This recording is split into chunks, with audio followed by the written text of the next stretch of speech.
Alrighty, yo, what is going on, everybody? It's your boy, Mr. DDG94 here, back with another reaction video. Today, we're going to react to the decline of Long John Silver's. What happened? Yeah, what happened to Long John Silver's? I ain't seen they ass in a minute. Without further ado, let's get right into it. Bitch, playing! Come on! Yeah, yeah, yeah, yeah, yeah, yeah.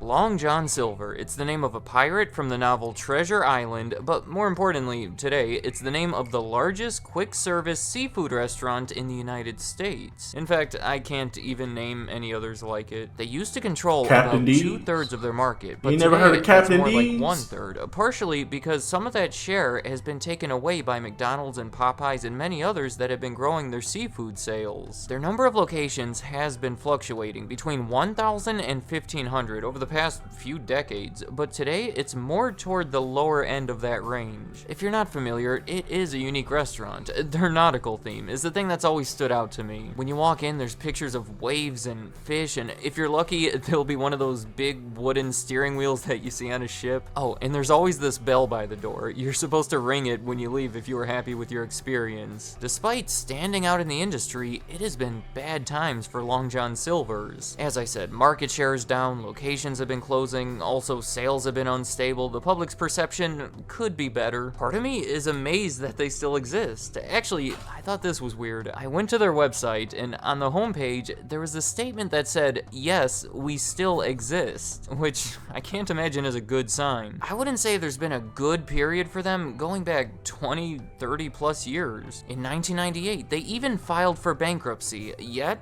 they do still exist. So I want to talk about how they grew so large and what's been going on over the past few decades. The roots go all the way back to 1929 when Jerry Lederer opened a small hamburger stand called White Tavern Shop in the small town of Shelbyville, Kentucky, with a population of about 4,000 people. Given the state of the country, the Great Depression leading into World War II, it probably wasn't the best time to open a new restaurant, but it held up. The small, simple setup actually worked well during the Depression. It turned into a chain and grew to 13 locations. But then during the war, there were food shortages and labor shortages, and it forced him to close most of them. So after the war, things weren't looking too good, but he did see opportunity. To best take advantage of it, he chose to switch things up a bit. A couple of things here. He renamed his company Jericho, based on his name, Jerry, and then he started an entirely new restaurant under Jericho's ownership called, we're not at Long John Silver's yet, this one was called Jerry's Five and Dime. It was actually somewhat pioneering in that it specialized in selling roast beef sandwiches. Now, when I think of roast beef sandwiches, I think of Arby's, but Jerry was over here selling them a full 17 years before Arby's even existed. But yet again, Jerry was having trouble with his restaurant. He seems to believe it was because the 15 cents he was charging for the sandwich was too much. I'm skeptical of that, because when Arby's opened, they were charging 69 cents, and even when you account for inflation, I just don't see 15 cents as being unreasonable. Not at all. More to do with their Y'all was size or eating quality, good back but either then, way, bro. after about a year, the lack of sales caused Jerry to give up on the roast beef and switch over to a more conventional menu focusing on hamburgers. The way I see it, hamburgers are boring, sort of the easy way out. I think you are more likely to achieve a certain level of success because it is a safer food, but everyone else is doing it, so your chances of breaking out and becoming something big are much lower. The switch did prove to be successful enough. I say that because over the next 15 years, he opened 6 more of them. In 1963, Jerry died from a heart attack, and this man named Warren Rosenthal took over things. He had been with the company almost since the beginning, starting as a restaurant manager and eventually working his way all the way up to CEO. When Jerry died, he became the new president and owner of Jericho. Much like Jerry's roast beef attempt decades earlier, in 1969, Warren Rosenthal saw an opportunity for a new type of fast food restaurant. This one would specialize in seafood, and it is exactly what you're thinking. They opened it in 1969 in Lexington, Kentucky, and called it Long John Silver's. Up until this point, everything I've talked about has ranged from failure to moderate success, but this was their first true breakout success. I mean, everything was finally coming together for Jericho. Fast food restaurants in general were expanding like crazy, and here they had a version of one that stood out from most of the others. The unique idea attracted attention from the public, and this is important, they had the resources and experience necessary to fill fulfill that demand. They had experience from the restaurant business, franchising specifically, and actually had cash on hand because they recently became a public company. Within a couple of years, there were hundreds of Long John Silvers, and by the end of their first decade in 1979, there were over 1,000 of them. It just continued. They kept growing throughout the 1980s, easily becoming the largest fast food seafood restaurant in the United States, without anything that I would consider to be a major change. That is, until 1989. At that point, they were approaching 1,500 locations, darn near a national brand, but there were concerns about the company's future. Increased competition meant that fish was becoming more available to the public, either through similar fast food restaurants or companies selling frozen, microwavable stuff through the supermarkets. But then, at the same time, the cost to acquire some of the fish that they were selling was rising, which resulted in lower profits. On top of that, the economy in general was on a downturn. The combination of all of it caused their stock price to go down, which sparked a series of events that led to the sale of the company. In fact, I'm gonna go ahead and call this the start of their decline. So my first reason for it would be their 1989 leveraged buyout. This was when a group of executives from the company got together with a couple of investment firms and took the company private for the first time in 20 years. They did it through a $620 million leveraged buyout, meaning most of that $620 million was funded through debt that was added to the company itself. These new owners appointed new leaders that started making changes to the business right away. I wouldn't say particularly harmful changes either. The biggest one was probably placing a stronger focus on Long John Silver's restaurants, and here's what I mean by that. The previous owners were nervous about putting all of their eggs into one basket.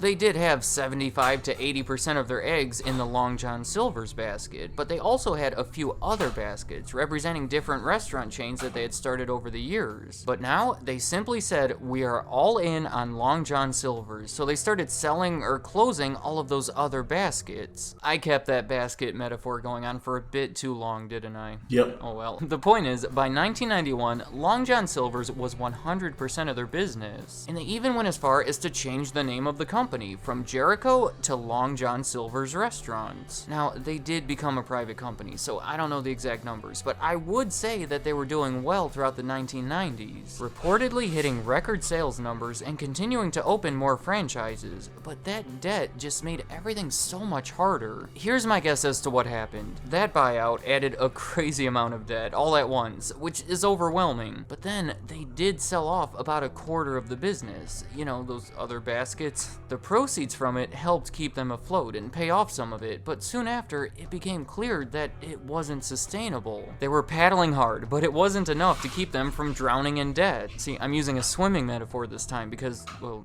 you know. In 1998, they filed for bankruptcy, reporting $457 million in liabilities with only $329 million in assets, resulting in negative equity, which is never good. The head of the company at the time made statements suggesting that the sales and the profits were both growing, but the debt proved to be too much. The following year, they were bought by the company that owned A&W. Not much really happened there, but it did bring the two brands together. 3 years later, in 2002, A&W and Long John Silver's were bought together as a $320 million package deal by a company that became known as Yum Brands. And that's my next reason, because they never did particularly well under their ownership. I don't know if they ever really knew what to do with it, or were fully willing to figure it out. They tried this thing where they would combine locations between restaurants. More often than anything else, it was paired with an A&W. It doesn't seem to have worked very well. I think one of the coolest things about Long John Silver's is that nautical theme, but then when half of it is an A&W, it sort of ruins the illusion. And there were other issues with it too, but overall, the combined locations are not thought to have been the most profitable locations. Overall, the number of Long John Silver's locations ended up dropping every year they were part of this company. Over 1,200 when they bought it was down. Yeah.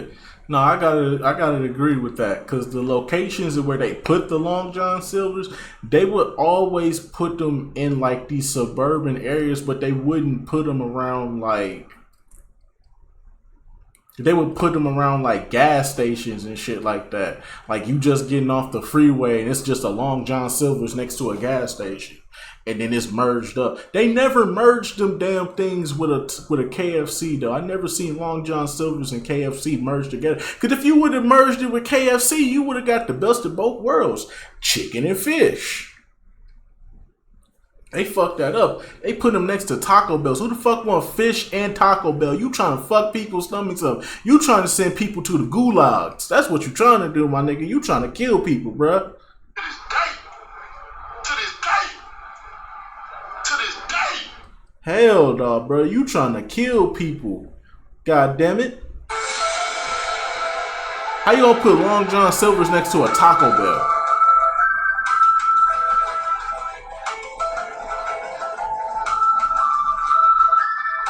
I'm gonna get a seafood platter. And a fucking burrito. Come on, man. That ain't no combination you put together. You don't put Mexican food with seafood. That is not a great combination, bro. You trying to send people to the gulag. You trying to fuck niggas' stomachs up at that point, bro. But I will admit though that they location options was terrible.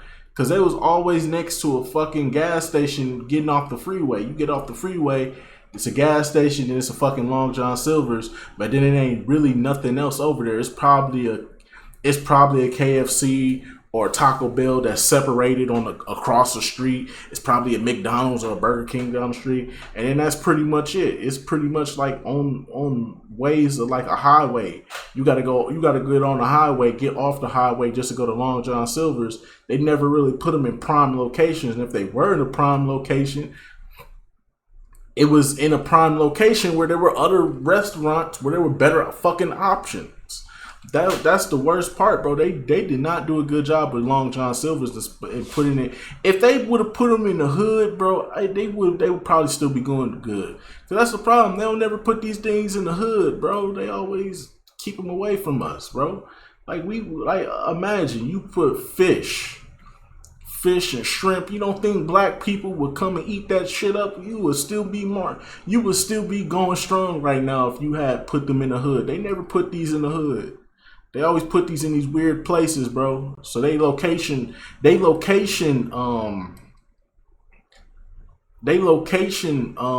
placement is very terrible. I think that's really why they went under.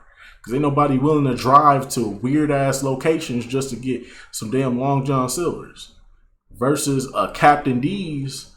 Because down here, the Captain D's down here, they damn near everywhere. Down to less than 1,000 when they sold it, marking the first time they had under 1,000 locations. For those of y'all that know what Captain D's is, pretty much Long John Silver. They were sold to some franchisee leaders and other investors. A very similar thing happened with A&W at the same time, because Yum Brands wanted to place a bigger emphasis on their larger, more successful brands. My final reason, explaining their troubles, is the health value of their food. Now, I realize most fast food restaurants could be doing a little better in this department, but I fear Long John Silver's may be one of the worst. Most of their sales... Man, look, I don't care about my health. As long as that shit good, that's all that matters. Everybody trying to be all health conscious, bro. Forgetting to realize that it's just about good food, bro. It don't matter if it's gonna clog up your arteries and kill you. The food is good. That's the purpose. You eat the shit. Let motherfuckers eat what they want to eat. Quit trying to change the world and make everybody turn vegan and shit. That shit is not cool, bro. Let people eat what they want to eat and how they want to eat it, man. That's why the food's so fucking nasty nowadays, bro.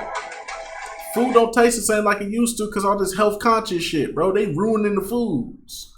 Over the years have been from deep fried chicken or fish and hush puppies. That's why we go to the hood spots now. Ball of cornmeal. It has been a constant struggle for them to shift toward more healthier foods. They started by introducing some grilled and baked items in the early 1990s, which did go over well. But then in 2013, the Center for Science in the Public Interest declared their Big Catch meal the worst meal in America. I'll read off some of these. For one meal, it had over 1,300 calories, 3,700 700 milligrams of sodium, 19 grams of saturated fat, and the real issue was 33 grams of trans fat, which And let people eat what they want to eat, man. evidently is more than 16 times the American Heart Association's daily maximum amount. They were given that negative title and it got a lot of press, which was not good for the public's perception of the brand. From there, they went on a bit of damage control and a few months later announced that they were eliminating trans fats from their menu altogether. As I always say, this has not been a full list of the reasons for their decline, but they are the ones that I perceive to be the most impactful. There are these new turnaround efforts in place, including redesigning uniforms, drive-thrus, the restaurants themselves. There's new items on the menus, some of which are trying to be healthier alternatives. You can now get a grilled salmon or green beans on the side. There's the new logo. I like their old fish better, but the new one fits in better with their new, more serious branding. I think these efforts are designed to make them seem more fresh and updated, while at the same time distancing themselves from all of those troubles in the past. Let me know in the comments,